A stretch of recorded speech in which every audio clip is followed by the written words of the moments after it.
All right, we're going to continue right now with a very special dedication. For now, it's time for me to say a few words about my mother. For many years, I had the privilege to pay tribute to her as she was sitting by the radio listening to the program as she did every Sunday.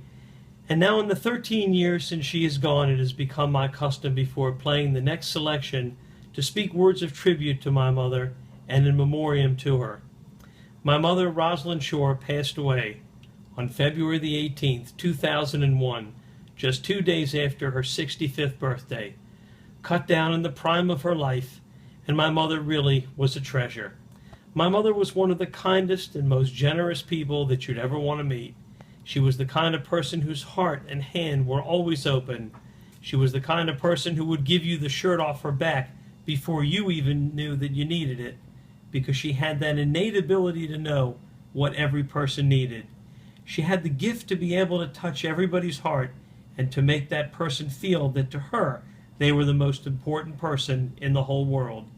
She faced whatever came her way with courage and with strength, and she was the backbone of our family. She was everything to us. We relied on her so very much. We benefited from her counsel and her wisdom and her guidance. And in the 13 years since she is gone, there is today a tremendous black hole that stands in the center of our family, where my mother used to stand.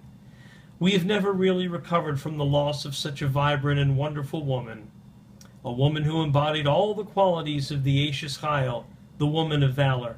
Although she herself despised that title, she could not stand phony sentimentality. She always thought that actions spoke far louder than words. She always taught us that the time to be somebody's friend was when they needed you the most. And there was time to step up, the time to do something, to get something done in order to alleviate a person's suffering or a person's hurt. That, according to her, was the greatest thing you could do. She always taught us, go 100%, do everything you can, so that when you look in the mirror, you know yourself, I did everything I could for whatever situation it was. And that was my mother. That was the kind of person she was. That was how she lived her life.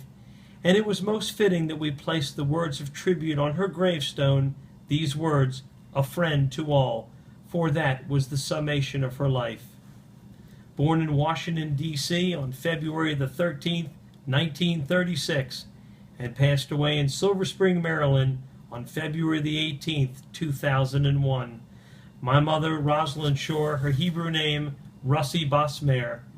It will always be one of the great honors and privileges of my life, no matter how long Hashem allows me to be in this world, that for 44 of those years I was privileged to call a great, vibrant, wonderful, and fine woman, Rosalind Shor, Russi Bas Meir. I was proud, and I had the honor to call her my mother. May her memory always be for a blessing. And here is the great Sophie Tucker, recorded back in 1937 for Decca out in Hollywood. Sophie's longtime musical director, the late Ted Shapiro, conducts the orchestra. The great song, My Yiddish Mama, that Sophie was so famous for, first in Yiddish and then in English, two sides of the original 78, in tribute to my mother and all the Yiddish mamas. Here's the great Sophie Tucker.